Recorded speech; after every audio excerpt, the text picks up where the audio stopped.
כל היום בילה בשרי ויורישי בהר עצמותיי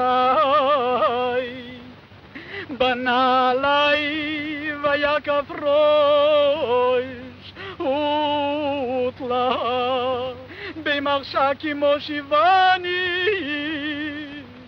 כמתי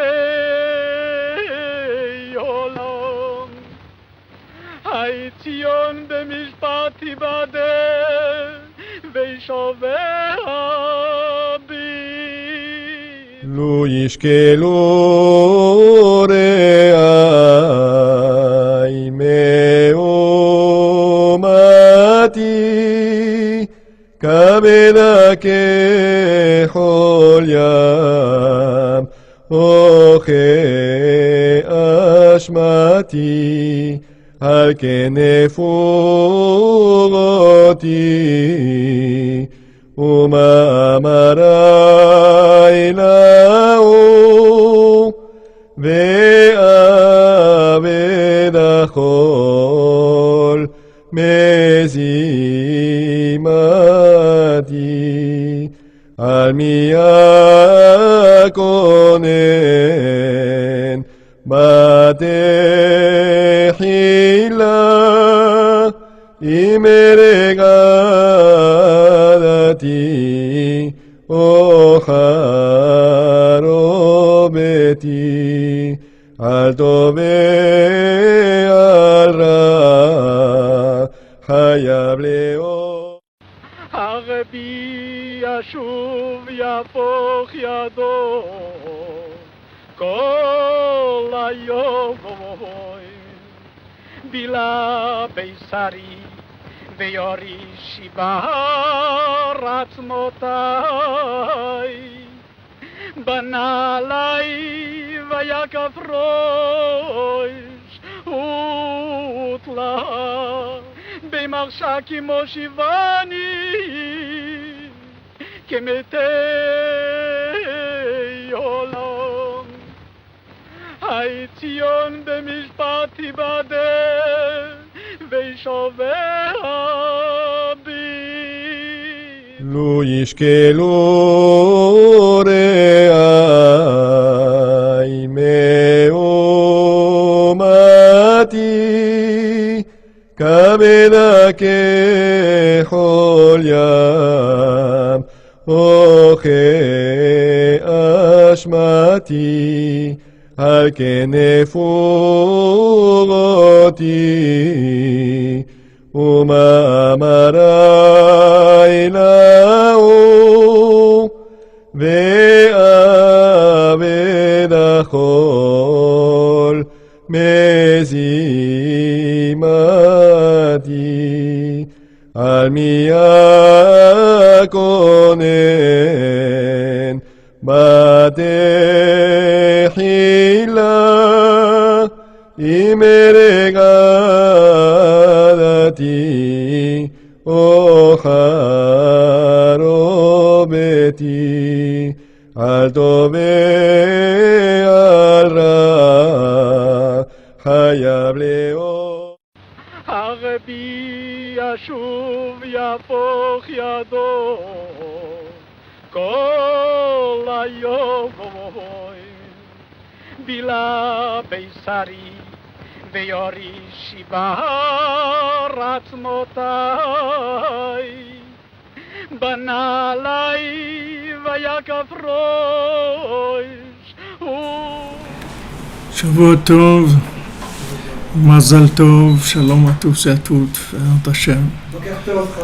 Boker Tov, une excellente semaine, Bézat Hashem. C'est des moments de grand rapprochement. Il faut profiter de ces moments-là, du rapprochement avec Hashem. C'est les moments les plus intenses. On est dans la reconstruction, Bézat Hashem. Reconstruction, Rabbi Nathan il dit la reconstruction du temple, et la reconstruction du temple, c'est pas la reconstruction d'un édifice, c'est la reconstruction de la conscience de chacun. C'est ça le temple. Le temple, c'était pas pour faire un édifice, c'est pour que chacun et chacune puisse reconstruire son esprit, sa conscience d'Hachem, de vivre en connexion permanente. C'est ça la reconstruction du temple. C'est pas d'avoir un édifice. L'édifice, c'est pour permettre cette conscience-là. Donc, Bezrat Hashem, que ce soit une semaine de beaucoup de délivrance, beaucoup de bonnes choses, des Yeshuot, Bezrat Hashem, dans tous les domaines. Tous ceux qui ont besoin de santé, de se marier, d'avoir des enfants, d'avoir la parnassa, d'avoir tout simplement la joie de vivre, la joie d'avoir connu un petit peu Rabbi Nachman, un tout petit peu. C'est une grande joie. Alors on est arrivé la semaine dernière, on est page 65 dans notre brochure. La première colonne, on est arrivé au passage de Zohar. Veze shita bazohar kadosh shamayim hem miyamin usmol. Donc le Zohar il nous dit que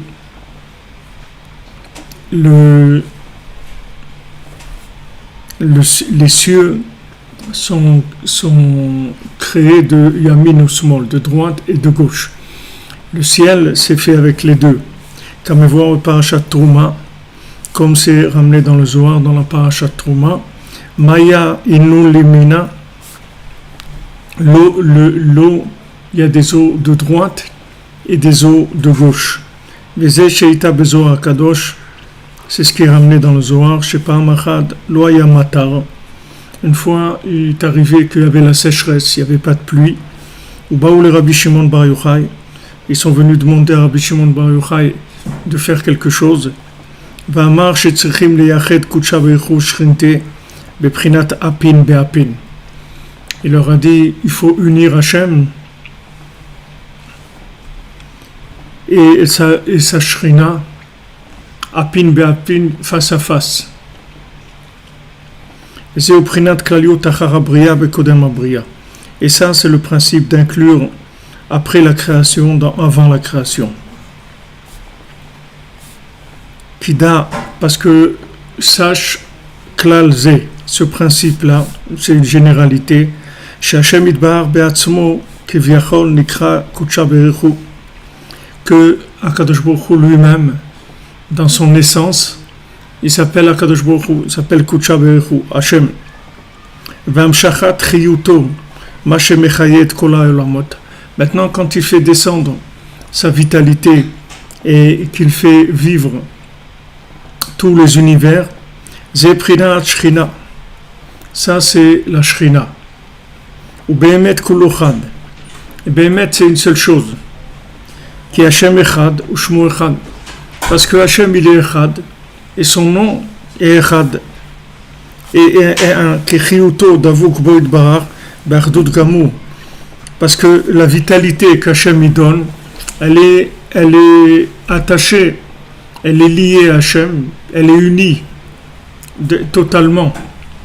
Ce ne sont pas deux choses.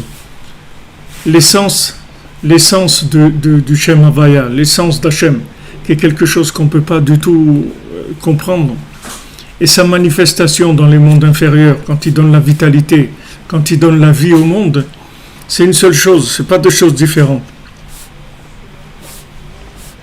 Kichiyuto davuk bo itbar be'achdut gamur, rak she'Hashem itbar natan bechira la'adam, uniquement Akadosh Baruch Hu il a donné à l'homme le libre arbitre. C'est-à-dire que Hachem il a créé une devinette, un jeu de cache-cache, et il donne à l'homme le libre arbitre. Voilà. Maintenant on va voir comment tu vas interpréter ces deux choses-là. Est-ce que tu penses que la vie peut être la vie en elle-même, toute seule, ou bien que cette vie-là, elle vient que de Hachem, ça vient de nulle part d'autre. Il n'y a pas de vie naturelle, il n'y a pas de reproduction naturelle, de vitalité naturelle, il n'y a rien de naturel. Tout ce qu'il y a, c'est voulu par Hachem dans chaque détail.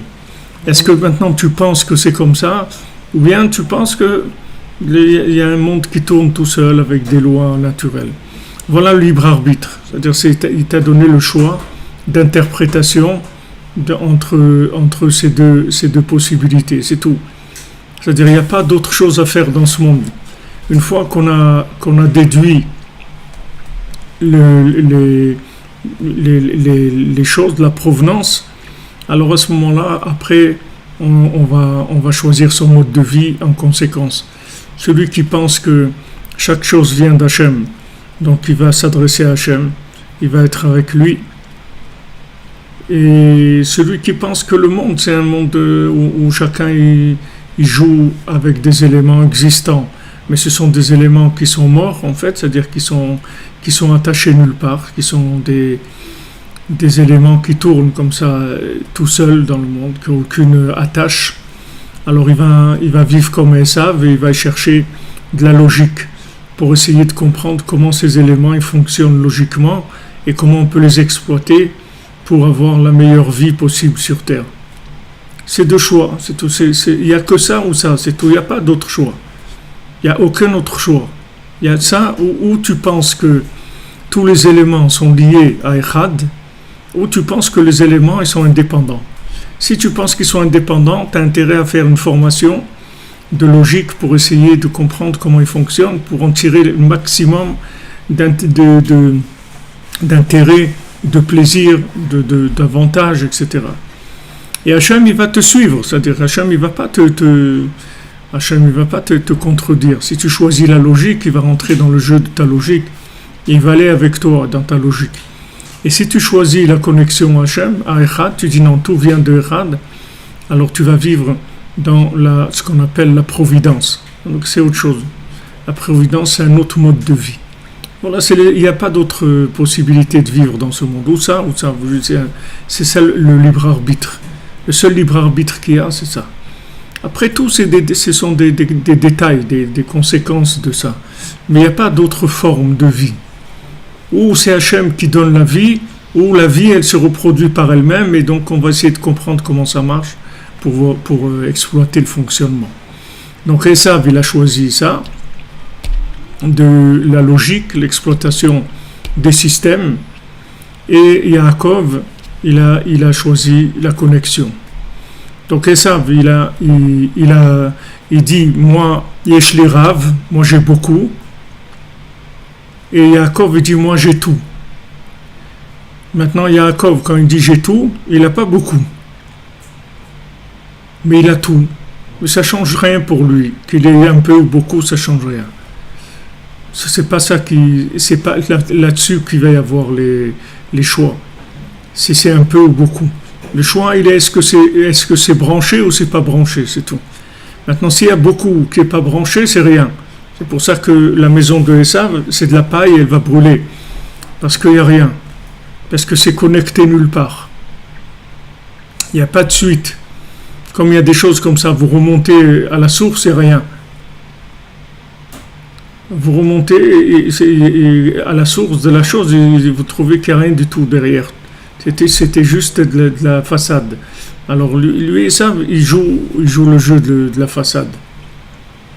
Mais c'est un jeu qui trompe le monde entier. C'est pas un jeu on peut s'en rendre compte. Nous, on s'en rend compte, mais pas logiquement. On s'en rend compte par la émouna, mais pas par la logique. Par la logique, on voit rien du tout. On ne se rend pas compte du tout. C'est le château, ouais. Ouais, c'est-à-dire qu'on sait pas, on sait pas logiquement. Logiquement, on peut pas expliquer. Donc, on peut pas se battre avec Esav parce qu'on peut pas expliquer logiquement. C'est-à-dire, c'est une logique qui vient de la Emouna. C'est pas une logique qui vient de l'analyse. Parce que si c'était une logique qui vient de l'analyse, on aurait pu prouver tout. Mais celui qui est dedans, alors pour lui, c'est logique aussi. C'est une question de choix. Le choix au départ, il est que là-dedans. On choisit ou comme ça, c'est tout. Rak Hashem Yitbarach Natan Bechira l'Adam Veltam Makom Mitot. Donc Kadosh Baruch Hu, il a donné le libre arbitre à l'homme, il lui a donné la possibilité de se tromper. Kedei sheyeh Bechira, ad sheyesh kofrim vepikorsim, shehem ma'aminim be'ashgachato. jusqu'à ce qu'il arrive qu'il y ait des gens qui renient et qui soient complètement dans l'hérésie et qui ne croient pas dans la providence. Ils nient la providence. Donc eux, ils font une division entre Hachem et la Shrina. C'est-à-dire que vous pouvez même arriver à trouver des philosophes qui croient en Dieu, mais ils croient en Dieu dans l'essence, pas dans la manifestation. Ils croient Dieu en essence, c'est-à-dire que Hachem, dans l'essence, il existe, mais pas dans la matière. Il n'a rien à voir avec la matière. Il y a des gens qui croient en Dieu, mais pas dans la manifestation, dans la providence. Ils croient Dieu dans l'essence, pas dans sa manifestation. Il y a un Dieu quelque part, mais pas ici. En tant que créateur, et puis après il a laissé le monde avancer, c'est ça? Oui, il a créé un monde, et le monde c'est un bateau qui est livré à lui-même, et il va, et il faut se débrouiller, quoi. Il faut construire sa vie, il faut prévoir son avenir, il y a tout à faire. Tout est à faire. C'est pour ça qu'à Esav, il s'appelle Esav, c'est Asso, c'est-à-dire il a tout à faire. Tout est à faire. Tandis que Yaakov, tout est fait déjà. Il n'y a rien à faire. Tout est déjà fait. Alors qu'est-ce que j'ai à faire si tout est déjà fait? Ce que j'ai à faire, c'est avoir la Emouna. Avoir la Emouna et travailler avec ma Emouna. Pas dire que c'est pas plutôt Ishmaël où tout est déjà fait? Non, Ishmaël il dit que tout est déjà fait, mais que tu peux pas intervenir. C'est-à-dire il y a un destin. Tu peux pas intervenir.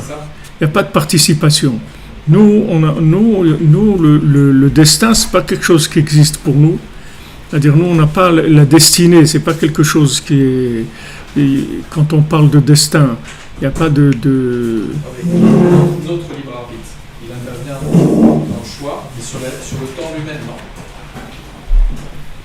Dans le choix sur quoi? Sur le temps. Sur le temps lui-même. Si, je reprends ce que vous dites, j'essaye. Vous dites que tout est déjà joué d'avance. Ok? Maintenant, Mashiach, on sait qu'on doit hâter sa venue. Oui. Donc ça veut dire que notre libre arbitre,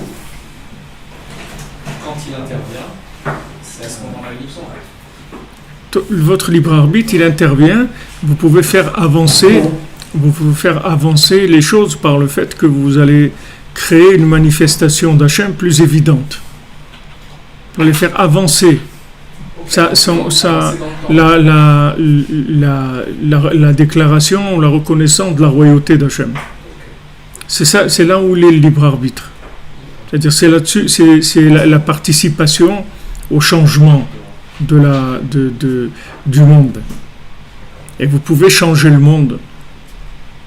Vous pouvez changer le monde par le fait que vous vous adressez au Créateur et vous savez que lui, il peut changer les choses, il peut faire avancer les choses.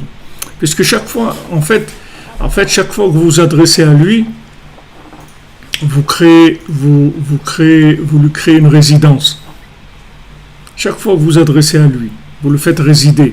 Du moment où vous vous adressez à lui, ça veut dire que vous reconnaissez que c'est lui qui peut changer les choses, d'accord? Quand vous reconnaissez que c'est lui qui peut changer les choses, vous le faites résider en bas.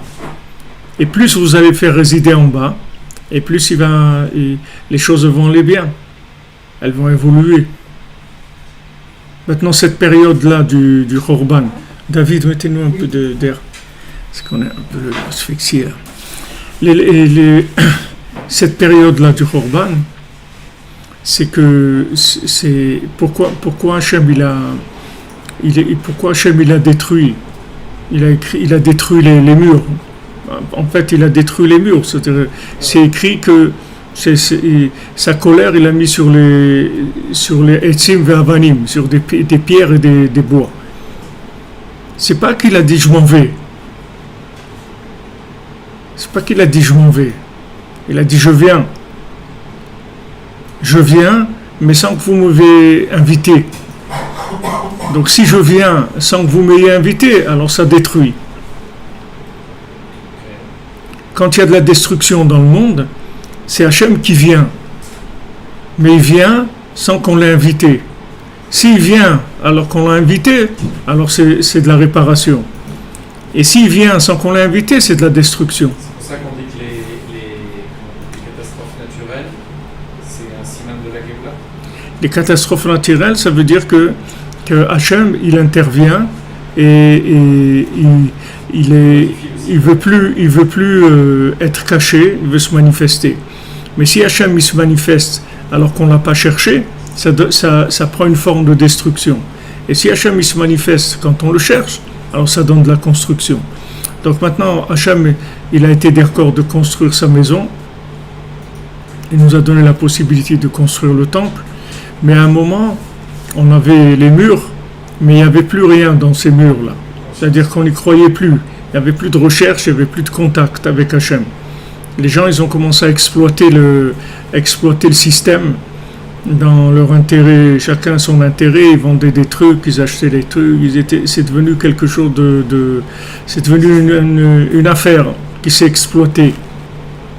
Comme souvent il y a des affaires dans le monde de la Torah qui sont exploitées, c'est-à-dire au début il y a un idéal, c'est pour Hachem et tout, et après ça devient des centres de commerciaux, alors quand le temple est arrivé à ce que la forme, elle s'est éloignée de l'esprit, donc Hachem il détruit la forme.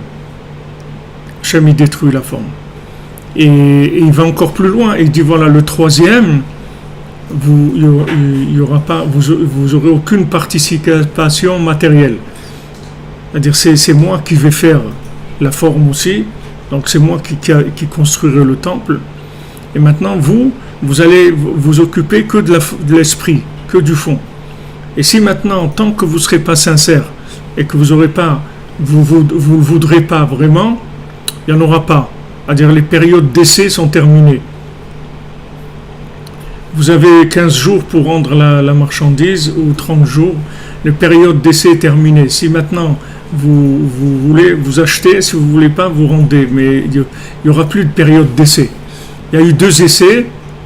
Ces essais-là, ils ont amené quelque chose, parce que on a vu que ça existait, que c'était possible, que c'était magnifique, et il y avait beaucoup de tikkunim qui se sont faits avec ça, de réparation, de prise de conscience, de tout. Donc voilà, vous avez vu à quoi ça ressemble, ok. Donc maintenant on attend. Si vous le voulez vraiment, alors il viendra, et si vous ne le voulez pas, il ne se passera rien. Mais il n'y aura plus de simulation. On va plus faire semblant. Il n'y aura plus. Les 2 premiers temples, c'était pour faire semblant. Donc, il réduit ou il augmente notre libre arbitre? Le libre arbitre. Il l'a réduit ou il l'a augmenté? Non, il augmente. Il augmente, hein? Oui. Okay. Bien sûr, il augmente, mais d'un autre côté, il est facilité parce que il est orienté. Il est orienté. Avant vous travailliez sur deux. Avant, vous travailliez sur deux, comment on dit, deux choses en même temps. Vous aviez 2 choses en même temps. Vous aviez la forme et l'esprit. Vous travaillez sur les 2 en même temps. Aujourd'hui, Hachem me dit la forme, j'ai pas besoin. Je l'enlève. Il n'y a pas de forme. Il n'y a que de l'esprit. Tu cherches l'esprit et je te fournis la forme. Tu cherches pas l'esprit, il n'y aura pas de forme. C'est pour ça qu'aujourd'hui, c'est tellement difficile de réussir dans la forme. Parce que les gens, ils pensent qu'aujourd'hui, il y a des problèmes de Shalom Bayit, que les gens, ils ont des problèmes, Hachem Ishmor, ils divorcent, ils s'entendent pas bien et tout. Parce que c'est beaucoup plus dur qu'avant. C'est pas plus dur qu'avant. C'est vrai, c'est tout. Mais c'est pas dur. C'est vrai, c'est tout. C'est-à-dire, ce qui est pas vrai, ça marche pas. Alors, vous pouvez trouver un couple d'il y a 50 ans que ça marchait super bien, parce qu'on n'exigeait pas le pourcentage de vérité qui était exigé, n'était pas beaucoup. Aujourd'hui, on veut du vrai. Tu veux construire du vrai, ça marche. Tu ne construis pas du vrai, ça ne marche pas. C'est pour ça que ça explose de partout. C'est pas parce que la forme, elle est... Au contraire, la forme aujourd'hui, elle est beaucoup plus facile qu'avant. Parce qu'il y a beaucoup plus de confort, beaucoup plus de facilité. Tout ce qui pouvait créer des problèmes de forme, vous avez beaucoup moins aujourd'hui. Si vous prenez nos grands-parents, il s'est puisé beaucoup plus dans la forme que nous. Nous, la forme, elle est très très facile. Dès qu'il y a un problème de forme, par exemple l'épouse elle est fatiguée, on peut commander du manger tout prêt, on peut commander à une femme de ménage, on peut arranger ça, on peut déménager, on peut voyager, on peut faire un break, il y a beaucoup de choses qu'on peut faire. Énormément de choses dans la forme, pour rafistoler la forme. Mais aujourd'hui, la forme, elle ne représente plus que 10 ou 15% des choses. Le Hachem, il veut de l'esprit, il veut que ça soit vrai, c'est tout. Et si c'est pas vrai, ça marche pas. Et tout est comme ça. Tout fonctionne sur ce. Donc les gens ils essayent de rafistoler la forme en disant ouais c'est à cause de la forme. C'est pas il y a aucune erreur de forme. C'est que une erreur d'esprit. Il n'y a pas de recherche de vérité, c'est tout. Il n'y a pas assez de recherche de vérité pour prétendre construire un foyer. Construire un foyer, ça veut dire je construis une maison pour Hachem. Ok, c'est quoi ta maison pour Hachem? Dans ta maison, quelle est la présence, quelle est la marge, quelle est la dose de présence divine? S'il y a une dose qui est acceptée, ça marche. S'il n'y a pas une dose qui est acceptée, ça ne marche pas. Mais il ne faut pas croire que c'est la forme. C'est une erreur de croire que notre problème, c'est un problème de forme. Ce n'est pas du tout un problème de forme, c'est qu'un problème d'esprit, c'est tout. Pas un problème de forme. Donc Hachem, il dit, voilà, si vous ne cherchez pas l'esprit, il n'y aura plus de forme. Impossible, vous ne pourrez pas reconstruire le temple. Impossible. Mais par contre, si vous recherchez l'esprit, je le reconstruis tout de suite. Tout de suite. C'est beaucoup plus dur, notre génération, de chercher l'esprit. Pardon? Notre génération, c'est beaucoup plus dur l'esprit, parce que,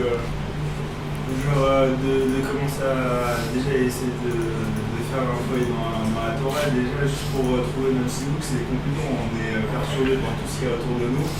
Et par exemple, on pense à peut-être, nous, notre génération, peut-être, on veut cette fille-là, alors qu'Hachem il a décidé cette fille-là, et on est perturbé par tout ce qu'il y a autour de nous, genre l'influence du monde. Il y a d'un côté, on est perturbé par les influences du monde, mais d'un autre côté, il y a une telle démultiplication du mensonge que ça nous aide à aller vers la vérité. Parce qu'on est, en fait... Mais la raison, on est obligé de se perdre. On est obligé de se perdre pour se trouver, pas se retrouver, juste se trouver. Oui. On n'a pas besoin de se perdre, on est perdu de naissance déjà. On est perdu. On est des gens perdus, déjà. On est perdu. Vous n'avez pas besoin de vous perdre. On est des neshamot perdus. On est perdu déjà. Notre état d'esprit à la naissance, c'est qu'on est perdu. Et ça facilite beaucoup, parce que quelqu'un qui est perdu, il cherche. Tandis qu'il n'est pas perdu, il ne cherche pas. Il s'est installé, il s'installe. Nous, on est perdu de naissance. Et c'est pourquoi Hachem, il fait comme ça, qu'il y a un mouvement de tchouva et tout. Parce que dès que quelqu'un il fait tchouva, ça veut dire qu'il a laissé la forme pour l'esprit. Et la tchouva, ça va être le mouvement de tchouva, ça date de la fin des années 70. Et ça date d'un moment de l'histoire où le monde il a basculé. Il était dans une norme, je ne sais pas comment on peut utiliser, une norme, il est basculé sur autre chose. Ouais. Beaucoup plus ouvert, beaucoup plus risqué, beaucoup plus dangereux en fait. Et la tchouva, elle arrive à ce moment-là. Mais, donc ça veut dire que le libre arbitre, finalement, on ne l'a pas tellement. Si, on a le libre arbitre, parce que ça c'est le résultat. C'est le résultat d'une recherche de la vérité. Quand c'est arrivé le mouvement de Tchouva, mai 68, c'est quoi? Mai 68, l'imagination au pouvoir. C'est-à-dire que les gens, ils en ont marre des trucs carrés, de la bourgeoisie et tout. Ils veulent un petit peu d'esprit, qu'il y ait un petit peu d'émouna, que les choses, elles soient un peu de spontanéité, un peu de liberté. Il y a une recherche de la liberté. Les gens veulent de la liberté. Il y a une crise dans le monde entier. Après, cette crise, elle a été récupérée, etc. Mais il est sorti de ça un grand mouvement de tchouva. Et ce mouvement de tchouva, il était sur toutes les nations. C'est pas que l'homme Israël. C'est pas que des juifs qui ont fait tchouva. Il y a énormément de gens dans le monde qui ont eu un ras-le-bol des systèmes. qui ont dit arrêtez, vos systèmes-là, c'est que du mensonge, c'est que c'est que de la façade, il n'y a rien derrière tout ça. On vit pas, non, aujourd'hui c'est beaucoup plus avancé. Bon, Hachem, aujourd'hui c'est pas, on n'est pas dans les mêmes crises. On a beaucoup plus avancé par rapport à ça, parce que vous avez des milliers de gens qui sont revenus vers Hachem, qui ont construit des foyers, qui ont des enfants. C'est pas ces enfants-là, c'est pas les enfants d'avant, ça n'a rien à voir. C'est des enfants qui ont en eux tout le concentré de la recherche de leurs parents. Il y a beaucoup d'idéal, et c'est très très pur, parce que tout ce que les parents ils n'avaient pas dans la forme, puisqu'ils viennent d'une forme détruite, les enfants ils ont l'esprit avec la forme. Donc le monde a énormément progressé, a énormément avancé. Juste ça, pour revenir sur ce qu'il a dit sur les influences extérieures, moi je comprends un peu, parce que dans le sens où c'est vrai que des fois, quand on est vraiment emballé de chouva et tout, limite on a l'impression, surtout par rapport aux égos que moi je me rappelle et tout, on a des idées des fois que on dirait que les influences extérieures c'est devenu notre vraie façon de penser en fait. C'est comme si on est ça un peu. Alors c'est vrai que c'est difficile pour les gens aujourd'hui de... On dirait qu'on sait pas trop quoi penser quand on est au moment de... Moi je me rappelle quand je réfléchissais au Shidochim et tout, d'un côté on a la Torah, elle nous dit il faut faire ci, il faut faire ça, parce qu'une fille qui est bien c'est une fille comme ci comme ça, et d'un côté on a des façons de penser propres à nous qui nous influencent dans notre choix en fait. Alors comment en vrai...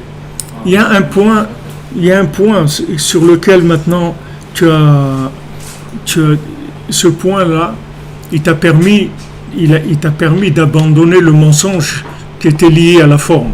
Si maintenant tu as fait tchouva, ça veut dire que tu as dit que tu laisses l'Égypte.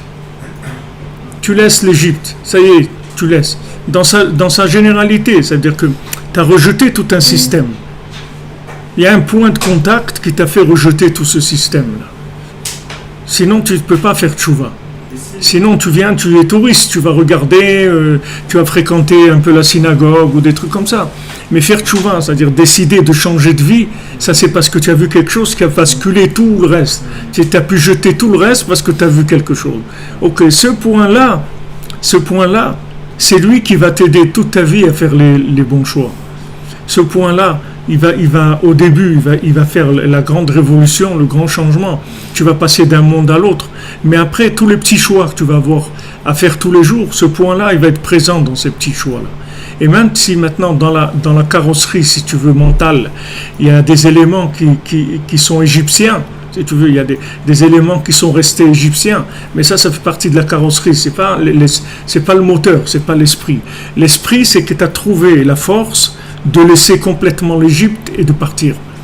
Du moment où tu as trouvé la force de faire ça, ça veut dire que tu en as vu assez pour faire ce choix. Donc ce choix, cette force-là, elle va te tenir toute ta vie.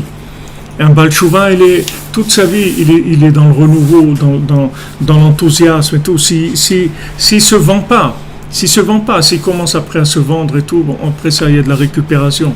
Mais s'il se vend pas, toute sa vie va être avec de la joie, du renouveau, de l'enthousiasme et tout, parce que ce point de départ, il va l'accompagner tout le temps. C'est-à-dire que s'il ne rentre pas dans les normes, il va rentrer dans des normes, parce qu'il faut rentrer dans des normes. Tu ne peux pas faire autrement. Tu dois être dans la norme complètement, sinon ça ne marche pas. Tu dois être, comme on a dit Shabbat, tu dois être un bon mari, un bon père de famille, tu dois travailler, tu dois faire tout ce qu'il y a à faire. Mais à part tout ça, il y a un esprit derrière tout ça. Il y a un esprit derrière tout ça qui a permis le changement. Et cet esprit, il est toujours vivant, il est là. Et ça, c'est quelque chose d'extraordinaire, quelque chose de nifla. Donc aujourd'hui, les difficultés qu'il y a, ce sont quand les gens ils ont des difficultés, il ne faut pas chercher la réparation de la forme, il faut chercher la réparation de l'esprit. C'est-à-dire qu'il faut faire attention de ne pas se déconnecter de l'esprit, de rester connecté à l'esprit, de rester dans la émouna, dans la tfila, dans la itrachut, c'est-à-dire toujours avec la foi, avec la prière, avec du renouveau tout le temps. Et ça fait que Hachem, il te construit la forme. Tu n'as pas besoin de la forme. Toi, t'occupe pas de la forme. Toi, occupe-toi de l'esprit, de développer l'esprit comme il faut, de pas tricher par rapport à l'esprit. Et à ce moment-là, Hachem il construit le troisième temple. Ça, c'est le schéma de la fin. Le schéma de la fin, il est comme ça. C'est pas le même schéma que les deux premiers temples. Les deux premiers temples, il y avait une participation sur la forme. Aujourd'hui, il n'y a plus ça. Aujourd'hui, on nous demande d'être vrai. D'être vrai, c'est tout. On ne demande pas des quantités, on ne demande rien du tout. On demande que ce qu'on fait, ça soit vrai. C'est un petit peu, mais vrai. Si on arrive beaucoup et vrai, c'est mieux. Mais si on n'arrive pas beaucoup et vrai, parce qu'on commence à se perdre dans la forme, et on n'a plus l'esprit, après on n'a plus envie, alors il faut ralentir. Il faut manger, mais avec de l'appétit tout le temps. Il ne faut pas manger comme quelqu'un qui est repu. Il ne faut pas étudier repu. Il ne faut pas prier repu. Il faut avoir envie de le faire. Et si on n'a pas envie, ça veut dire qu'on s'est trop investi dans la forme. Et ça asphyxie. Trop dans la forme, ça asphyxie. Il faut chercher l'esprit, il faut chercher le contact vrai avec Hachem. Dans l'étude, dans la prière, dans le travail, dans la famille, dans tout. Il faut chercher le contact avec Hachem. Il ne faut pas oublier ça. Donc c'est pour ça que Rabbi Shimon, il leur dit, regardez, maintenant il y a de la sécheresse. Qu'est-ce que ça veut dire, il y a de la sécheresse? Il n'y a pas d'eau. S'il n'y a pas d'eau, ça veut dire qu'il y a un problème de rapport entre les eaux d'en haut et les eaux d'en bas. Il y a des eaux d'en haut et des eaux d'en bas. Les eaux d'en bas, elles sont en rapport avec les eaux d'en haut. Si maintenant, on arrête le contact entre les eaux d'en haut et les eaux d'en bas, alors il y a la sécheresse. Donc il aurait dit, voilà, maintenant, vous allez être meyached, kutsha beruchu shrinte. Vous allez maintenant faire en sorte d'unir Akadosh Baruch Hu avec la Shrina. C'est-à-dire que vous allez remettre les éléments face à face. Alors que maintenant, il y a la sécheresse parce que vous avez donné le dos. Vous avez donné le dos à Hachem. C'est-à-dire vous avez considéré ce monde comme étant un monde de logique, un monde où il y a des lois naturelles, et on va se débrouiller, on va faire ça, on va faire l'autre, on va construire, on va faire des choses, etc. Vous avez oublié la présence divine. Donc si vous oubliez la présence divine, il y a la sécheresse. Les eaux d'en haut, elles donnent plus de vitalité. Donc il leur a dit, maintenant on va réparer dans la racine. Il leur a pas dit, viens, on va prier pour qu'il y ait de la pluie. Il leur a dit, on va arranger la racine. Pourquoi il n'y a pas de pluie? C'est parce que vous donnez le dos à Hachem. C'est-à-dire vous utilisez ce monde sans connexion avec son créateur. Donc ça amène la sécheresse. Alors Rabbi Shimon, il a été directement à la racine. Il n'a pas donné une solution logique. Il aurait pu amener une solution logique, dit, je sais pas, on va construire des pipelines, amener de l'eau de là, des trucs et tout. Il a dit non, le problème, il n'est pas là. Le problème, c'est que vous donnez le dos à Hachem. C'est-à-dire vous fonctionnez avec de la logique. Et ça amène la sécheresse. Alors individuellement aussi, c'est la même chose. Les gens qui s'assèchent, les gens qui rentrent en dépression, toutes les dépressions, elles sont basées sur ça. Les gens qui dépriment, c'est quoi? Pourquoi ils dépriment? Parce qu'ils sont trop investis dans la forme, ou ils sont trop investis dans l'esprit par rapport à la forme. Donc c'est ça qui crée la dépression. Dépression, ça veut dire qu'il y a quelque chose qui est exagéré.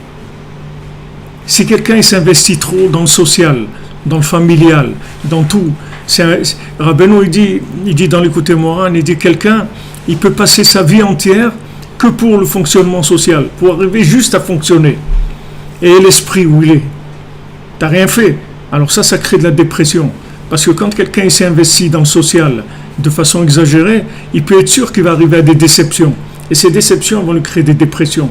Parce que quand quelqu'un s'est investi trop dans quelque chose et ça ne marche pas, alors le retour, il est très très dur. La même chose dans l'esprit. Quand quelqu'un il dépasse en émouna sa capacité, quelqu'un il croit, il voit dans un livre, ouais, voilà, tel tzaddik il prenait jamais de médicaments, ou il mangeait 2 fois par semaine, un truc, alors lui il commence à faire comme lui.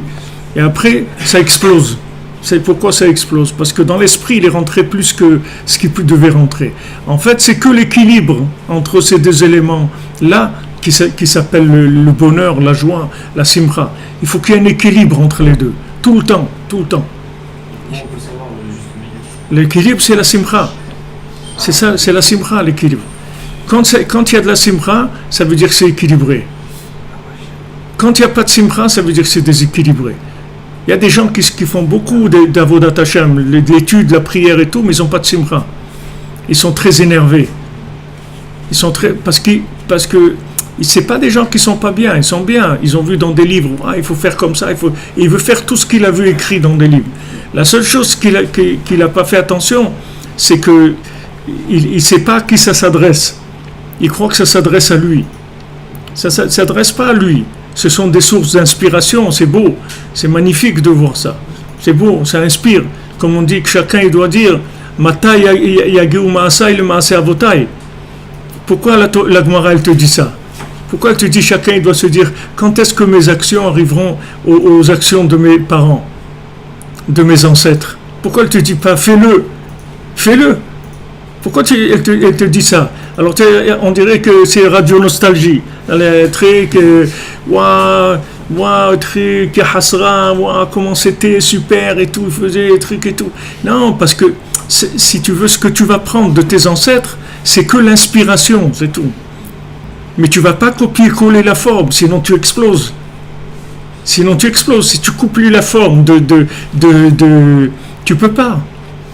Nous, moi j'ai le mérite, j'habitais au-dessus de Rafraïkin. Rafraïkin, j'avais ma chambre en tant que barreau au-dessus de sa maison. Mais Rafraïkin, tu rentres chez lui, Rafraïkin n'avait pas de frigidaire, il avait pas d'armoire. Ses sfarim, c'était dans une caisse en carton par terre. Il dormait jamais. Jamais il dormait. Tu viens, tu vas le trouver qui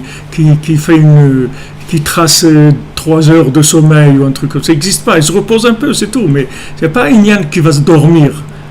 Mais non, je vais dormir. Il n'y a pas un Inyan de dormir. Jamais il dormait. Il se reposait un peu, c'est tout. Mais pas dormir. Pas des tranches de 3 heures ou 4 heures ou 6 heures ou des trucs comme ça. Ça n'existait pas.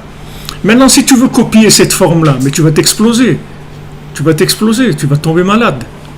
C'est l'hôpital psychiatrique où tu tombes malade. Parce que tu peux pas faire ça. Tu n'as pas une forme qui peut tenir ça.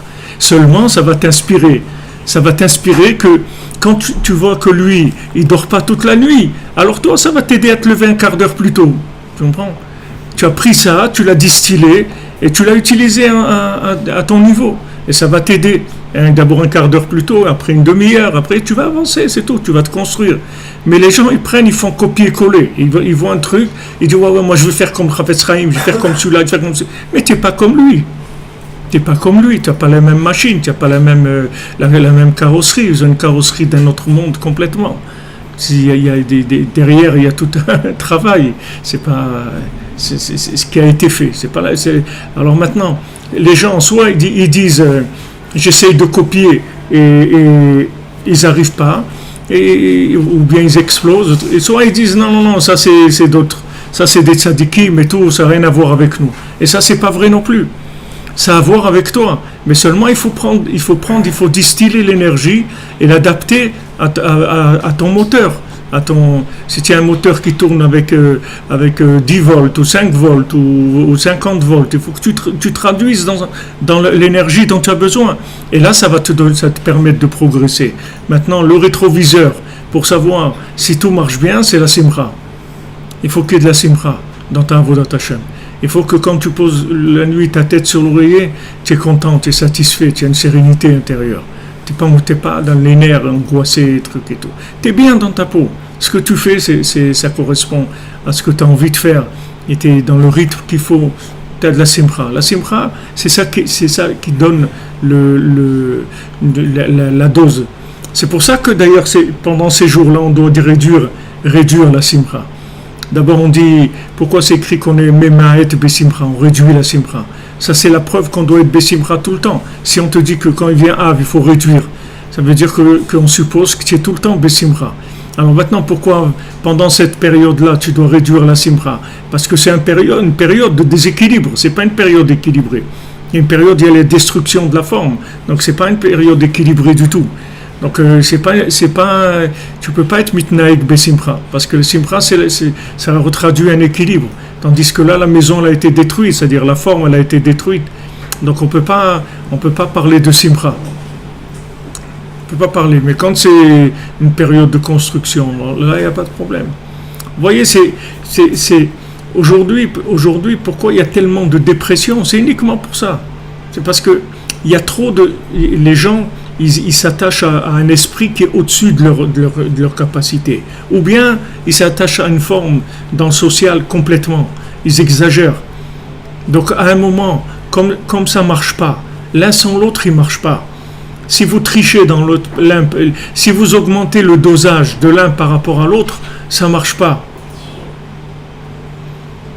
C'est comme si vous faites du pain. Il y a de la farine et de l'eau.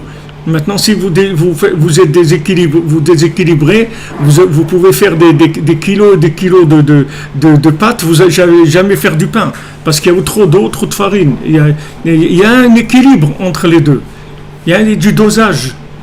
Maintenant, quand les gens se sont investis dans le social à fond, et ils ont délaissé l'esprit, ça leur revient comme un boomerang, c'est tout le manque. Tout le manque de... À un moment, il se réveille, il voit qu'il n'a rien fait, que lui, il n'existe même pas.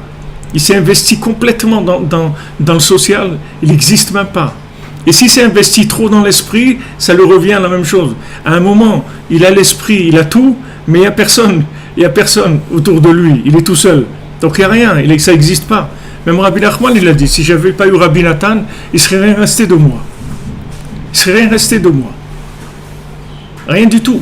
Pourtant, Rabbi Nachman, l'esprit, si on peut parler d'esprit, en parlant de lui, c'est vraiment l'esprit. Mais s'il n'avait pas trouvé une forme à son esprit, ça aurait été rien du tout, il serait reparti. D'ailleurs, c'est sur ça qu'il s'est vanté Rabbi Nachman. Il a dit, Baruch Hashem, j'ai fait quelque chose qui s'arrêtera jamais. S'arrêtera jamais.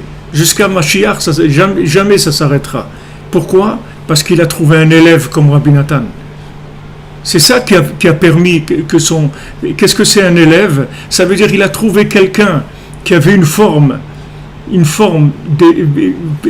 pratiquement parfaite, puisque c'était un niveau de forme très très grand, et en même temps qu'il avait cette forme-là, qu'il aurait pu exploiter, parce que la forme qu'il avait, c'était d'un niveau très très élevé.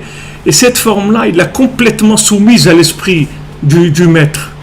Donc quand il y a la rencontre entre ça, c'est-à-dire entre le maître qui est que de l'esprit et l'élève qui est que de la forme, et que les deux se rencontrent vraiment, pas que l'élève il mette 10% de sa forme, ou comme les gens ils mettent 10% ou 20%, et même dans ces 20%, quand ils les mettent, c'est parce qu'ils veulent devenir des maîtres eux-mêmes. Ils sont d'accord de lâcher un peu, mais parce qu'ils vont récupérer après. Mais Rabbi Nathan, jamais. Quand il y a eu toute la guerre contre lui, on lui a dit, voilà, si tu dis que c'est toi le nouveau rabbi de Breslev, il n'y a aucun problème, on arrête la guerre, on arrête tout. Il a dit jamais. Il dit, moi je ne suis qu'un élève de Rabbi Nachman, et je ne serai jamais autre chose qu'un élève.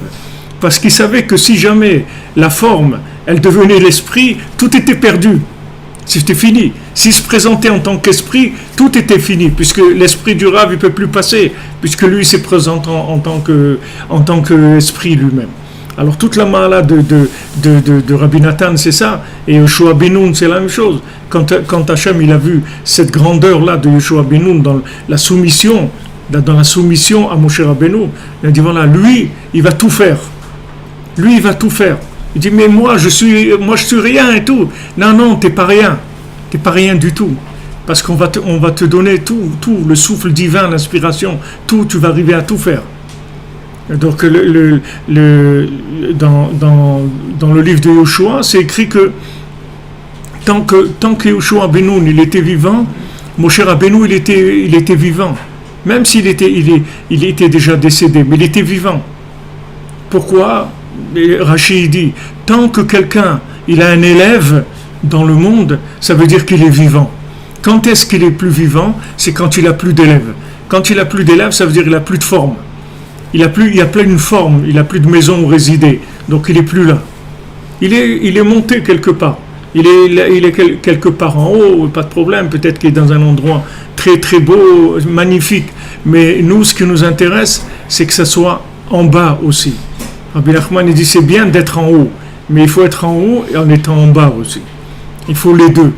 Donc quand un maître il trouve un élève comme Rabbi Nathan, alors il a tout trouvé. Comme il n'y a jamais eu un élève comme Rabbi Nathan dans le monde, c'est-à-dire le niveau qu'il avait Rabbi Nathan en tant que structure d'individu, de kadosh, d'un rave, c'est-à-dire lui-même, c'était un maître à lui-même, comme il était. Mais il a pris le côté maître, il l'a mis de côté, il est devenu élève. Quand il s'est mis au service du maître, avec ça, il a tout réparé. Tout s'est réparé avec ce rapport-là. Donc il a permis au maître de s'inclure dans l'éternité, dans ce monde, par le fait qu'il a été un élève parfait. Donc c'est le principe de Chama et le Vana, le soleil et la lune. On dit Moshe Rabbeinu, Pnei Moshe Pnei Chama, Pnei Yoshua que Pnei Levana.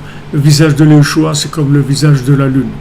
Et le fait que maintenant, vous voyez Yoshua Benoum, il a été d'accord d'être l'élève de Moshe Rabbeinu, il est venu le plus grand, celui qui a fait les choses les plus grandes de sa génération.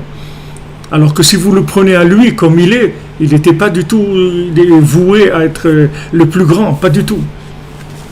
Pas du tout.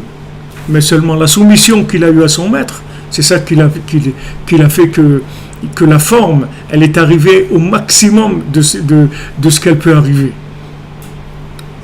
Alors, si vous voulez, quand on voit qu'on est malheureux, qu'on n'est pas bien, qu'on est dépressif ou n'importe quoi, ça veut dire qu'il y a un déséquilibre.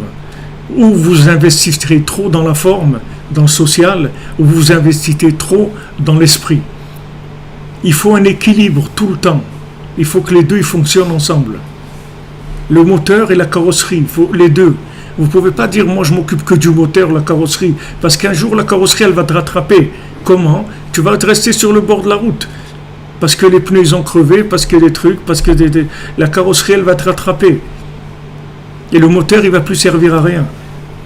Et si tu t'investis que sur la carrosserie, un jour, tu coules le moteur et la carrosserie, elle reste sur le côté de la route aussi.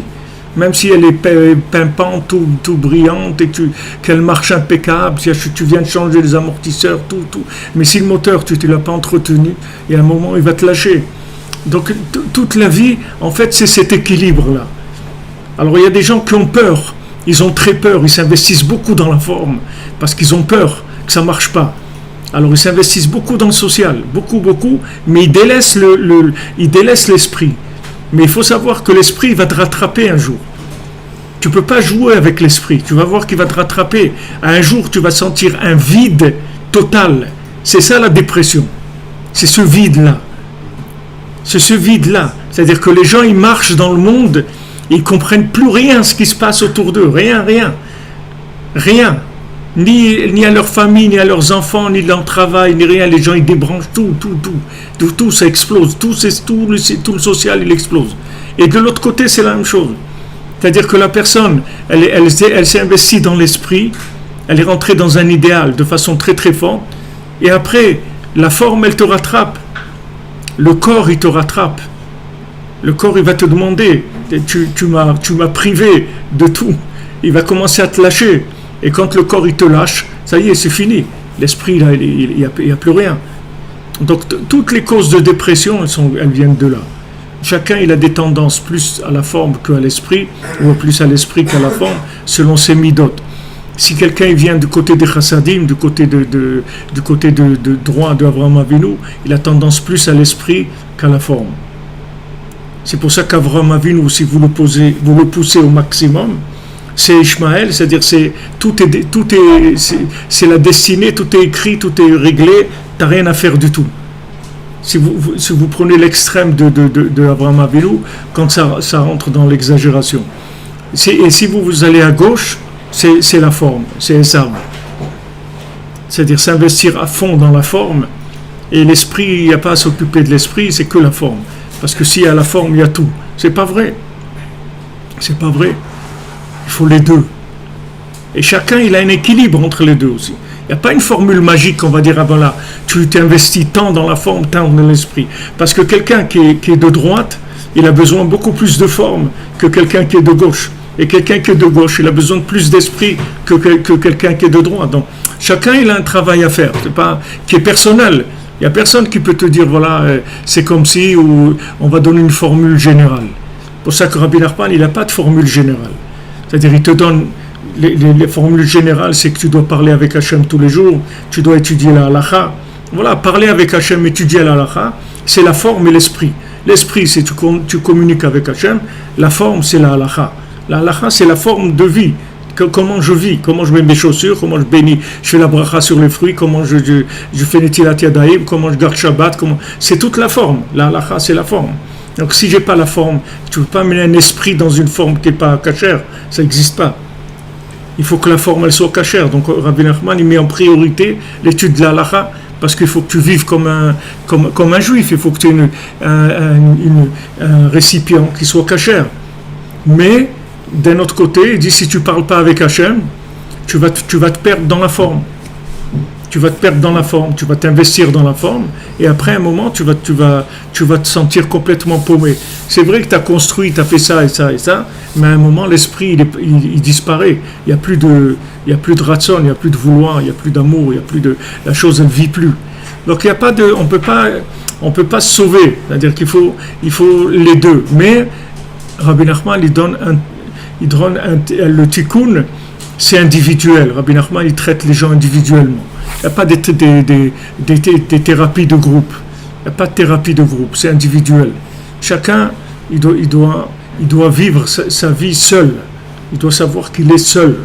C'est-à-dire que ce qu'il a en lui, c'est unique et c'est seul. Et ça, il doit être en même temps dans le social, mais en même temps, il ne doit jamais laisser de côté ce qu'il est, lui, individuellement, seul.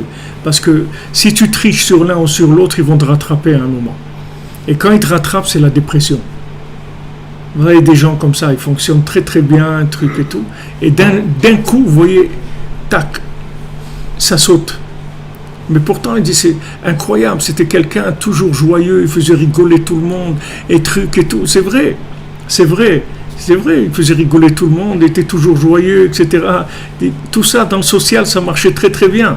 Mais le problème, c'est que comme il ne s'est pas occupé de lui, il y a un moment où ça a rattrapé le social, et ça fait une dépression. Et si les gens, ils savent ça, ils n'auront plus de dépression. Pourquoi Rabbeinu dit que la simra, c'est la refoua de tout? Pourquoi la joie, parce que la joie, c'est l'équilibre. La joie, c'est l'équilibre. Donc si vous êtes joyeux, ça répare tout. La joie, c'est l'équilibre. Quand vous dansez droite-gauche, vous ne dansez pas sur un pied. Là, c'est droite-gauche. C'est l'équilibre. Quand vous dansez, vous faites cette gymnastique-là. Quand vous dansez, vous faites, parce que le pied droit, c'est le côté de l'esprit, le côté conquéreur, etc. Et le pied gauche, c'est celui qui assure, qui assure l'équilibre. Alors quand vous dansez, en fait, vous fonctionnez la droite et la gauche ensemble. Et ça, c'est l'équilibre, c'est la simra. Et ça répare toutes les maladies. Parce que toutes les maladies, ça vient du déséquilibre. Mais dans notre génération, c'est le plus évident, c'est le côté dépressif. Vous avez des gens, ça vient d'un coup. Vous avez des gens qui sont très très bien. C'est pas une maladie, c'est pas comme quelqu'un qui a des problèmes dans son corps, d'un truc, son estomac ne marche pas très bien, et puis ça s'empire, et après il doit rendre. C'est que ça prévient pas. C'est pas des choses qui préviennent. Vous avez des gens qui sont tout à fait normaux, ils n'ont aucun problème. D'un coup, boum, ça saute. Parce qu'il y a un côté qui a été délaissé. Ce côté délaissé, il ne pardonne pas quand il revient. Alors, c'est le principe qu'il dit ici.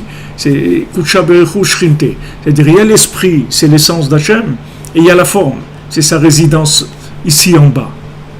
Donc les deux, ils ont besoin d'être équilibrés.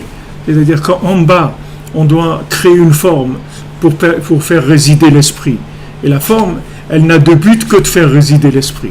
Et si maintenant on s'investit trop dans la forme, alors on crée on crée une dépression, c'est-à-dire on crée que l'esprit va venir plus que ce qui doit venir, et il va brûler la forme. Il va détruire la forme. Et si maintenant on s'investit que dans de l'esprit, on ne cherche pas la forme, alors on n'a rien fait, parce qu'il n'y a pas de connexion, on n'a pas utilisé les éléments qu'Hachem nous a donnés, qui sont la matière. Il faut les deux. C'est très difficile, c'est pas quelque chose qui est facile, c'est quelque chose qui est très difficile à tenir. Et il faut faire des prises aussi il faut regarder où on est.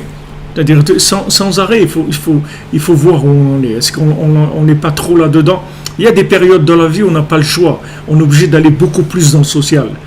Des fois, des périodes dans la vie, c'est comme ça. Il y a des périodes d'extrême où il faut aller à fond dans le social ou à fond dans l'esprit. Il y a des périodes, mais c'est pas la généralité de la vie, c'est pas comme ça. La généralité de la vie, on a le choix de travailler sur les deux. Travailler sur les deux. Rabbi Nachman, il a beaucoup insisté sur ça. Rabbi Nachman, il insistait beaucoup sur le derech eretz, Rabbi Nachman, même les semelles de ses chaussures, elles étaient cirées. C'est pas rien que le dessus de la chaussure. Même la semelle de la chaussure, elle était cirée. Rabbi Nachman, il dit, si le tsar il me connaissait, il aurait envoyé ses enfants pour que je leur apprenne le derech eretz, pour que je leur apprenne le savoir-vivre. Parce que Rabbi Nachman, c'était quelque chose qui était primordial. Même quelques heures avant de mourir, il avait la manche qui était mal pliée de son vêtement. Il a fait signe qu'on vient lui arranger le vêtement. Pour voir, tu vas dire quelqu'un quelques heures avant de mourir, qu'est-ce qu'il a à faire de... Pas du tout. C'est-à-dire tout le temps, c'était les deux tout le temps. Jamais abandonner l'un pour l'autre. Jamais. Les deux, tenir les deux tout le temps. Ce qu'on dit, Torah, derech eretz. Derech eretz kadma la Torah. C'est-à-dire que tout ce rapport entre les deux tout le temps. Alors nous, en tant que Balei Tshuva et tout, on a tendance, comme c'est l'esprit qui nous a fait faire le démarrage, alors on a la tendance à aller beaucoup vers l'esprit, c'est-à-dire d'exagérer dans l'esprit. Donc on a besoin d'équilibre, on a besoin de travailler beaucoup sur la forme. Et après, quand on a une forme qui est adéquate, il faut faire attention de ne pas se vendre. C'est l'étape qui nous attend après. Parce qu'un Balei Tshuva, quand il a une super forme, il peut devenir vraiment une vedette internationale. Parce que quelqu'un qui vient avec l'esprit qu'il a et qui a réussi à faire une forme, il peut arriver à des... Alors, son épreuve, ça sera de ne pas se vendre. À un moment, de ne pas rentrer dans l'esclavage. Alors, il dit... Hashem yitbarach be'atzmo kavichol nikra kudsha ve'echu והמשכת חיותו, מה שחיה את כל העולם, זה בחינת שכינה, באמת כולו חד. Alors, באמת, tout est un, c'est-à-dire Hachem est un et son nom aussi. כי חיותו דבוק בו יתברך באחדות גמור. רק שהשם יתברך נתן בחירה לאדם ונתן מקום לטעות כדי שיהיה בחירה. עד שיש כופרים ואפיקורסים שאין מאמינים בשגרתו, ועל כן הם עושים פירוד בין קודשה וייחוד שכינתה. Donc c'est là on est arrivé que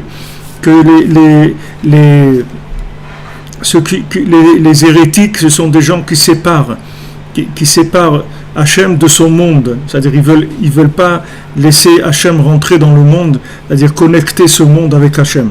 Haïnu ben kodem abria v'achar abria, c'est-à-dire que en fait ils disent que l'avant-création et la pré-création ça n'a rien à voir. Shem klaliut kol ha'olamot, et ça en fait c'est tous les univers ils s'incluent ensemble. D'ailleurs, dans le mot klaliut, il y a le mot inclus. C'est-à-dire en français, le mot inclus, c'est basé sur la racine de klaliut. Inclus, ça veut dire nichlal, ça s'inclut. Il y a la racine du mot. C'est-à-dire que maintenant, la klaliut de Olamot, c'est de savoir que ce monde-là, il n'a pas d'existence propre. Il n'existe que parce qu'il est connecté à l'autre. Et l'autre aussi, par rapport à ici, c'est la même chose. C'est-à-dire que ce qu'on a dit, le schéma du Magen David, c'est-à-dire c'est les deux triangles, mais qui rentrent un dans l'autre. Si vous prenez les pyramides, la pyramide, c'est un triangle aussi, mais c'est rien qu'un seul, c'est tout. C'est le triangle d'en bas, c'est tout. C'est-à-dire c'est que la logique, on construit avec la logique, les mathématiques, les trucs, comprendre ce monde, comment il fonctionne, l'exploiter, etc. C'est que le triangle de la forme d'en bas. Tandis que nous, on travaille avec les deux. Le triangle qui a la tête vers le haut, le triangle qui a la tête vers le bas. C'est-à-dire que Hachem, quand il a créé le monde, il a engagé les mondes supérieurs aussi.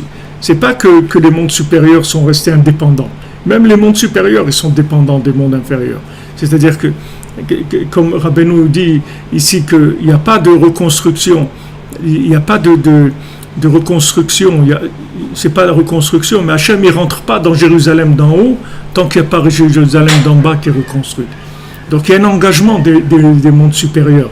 C'est pas que les mondes supérieurs ne tiennent pas compte. Au contraire, tous les mondes supérieurs, ils observent ici la précréation, qu'est-ce qui se passe ici. Et par rapport à ce qui se passe ici, on va influencer en haut. Et bien sûr, vice-versa, que tout ce qui se passe ici, ça dépend d'en haut. Donc c'est un lien entre les deux. En fait ce monde-là, dans sa généralité, c'est la forme, et l'autre monde, c'est l'esprit. Mais cette forme-là, elle doit toujours être connectée à l'esprit, sinon elle n'a aucune raison d'être. Mais il y a des gens qui veulent éliminer l'esprit, et qui veulent travailler que sur le côté logique, que la forme qu'Hachem il a donnée. Que le corps. Il y a des gens, ils vont s'investir le corps, les trucs, ils vont faire de la gymnastique, ils vont prendre des vitamines, ils vont faire plein de choses, ils vont faire attention à ce qu'ils mangent, ils vont courir, marcher, trucs, faire tout ce que vous voulez. Mais tout ça, pourquoi ? Pourquoi tu vas avoir un corps tellement bien ? Si maintenant c'est pour que l'esprit fonctionne, d'accord, mais si c'est pour avoir un super corps et tout, ça sert à rien. Il vaut mieux même qu'il ne dure pas trop, si c'est pour faire des bêtises, c'est pas la peine. Si c'est que pour du corps, à quoi ça sert ? Ok, on veut bien te donner une super forme, mais parce que tu as un esprit dedans, donc tu veux que l'esprit soit dans un corps qui ne gêne pas. Mais si c'est que le corps pour le corps, on n'en a pas besoin. On n'a pas besoin, parce que sauf que ce soit un corps bien musclé ou en forme et tout, il va finir dans les mêmes conditions que les autres. Donc il n'y a pas de suite à ça.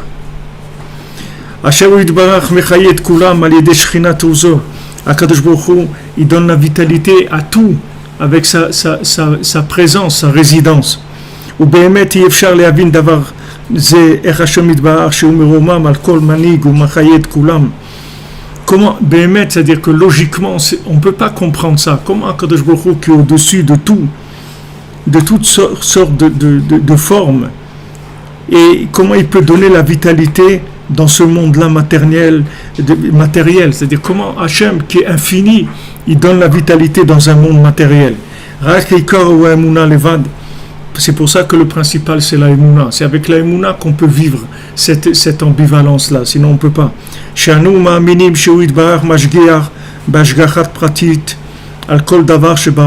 On a la Emouna que Akadosh Baruch Hu, il observe, il surveille avec une providence qui est individuelle et précise sur chaque chose qu'il y a dans le monde. Veyoshe vezan ou mefarnes, et Akadosh Baruch Hu, il est assis et il nourrit et il donne la vitalité. Mekarne reemim ad betsekenim, depuis les cornes des reem, des reem, c'est les comment on appelle ça en français, reem. C'est quand hein? Non, c'est quand les grands. Hein? Les élans, voilà, quand les grandes cornes comme ça. Depuis ces cornes-là jusqu'au betsekenim, jusqu'aux petits œufs des poux. C'est-à-dire, pas le pou, l'œuf du pou. C'est-à-dire, le petit œuf que le pou il fait, ça aussi, Akadosh Baruch Hu s'occupe de lui individuellement, et il s'occupe des choses les plus belles et les plus grandes, et les choses les plus insignifiantes. Et il n'y a rien qui est déconnecté d'Hachem. Rien, mais ça c'est que avec la Emouna. Une fois que maintenant tu as la Emouna, tu es rentré là-dedans, tu vas vivre la logique de cette Emouna. Mais l'engagement c'est la foi. C'est-à-dire tu as foi dans ça, et après tu vas voir comment dans cette foi-là il y a une logique de fonctionnement. Mais d'abord tu vas y accéder par la Emouna.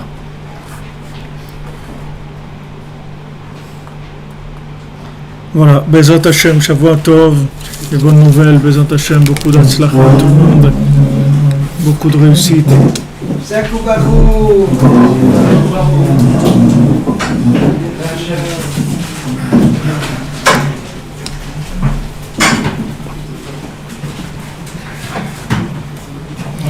Une bonne semaine, Bezrat Hashem, de bonnes nouvelles. Merci pour votre présence et merci pour votre soutien. Be'atzlacha.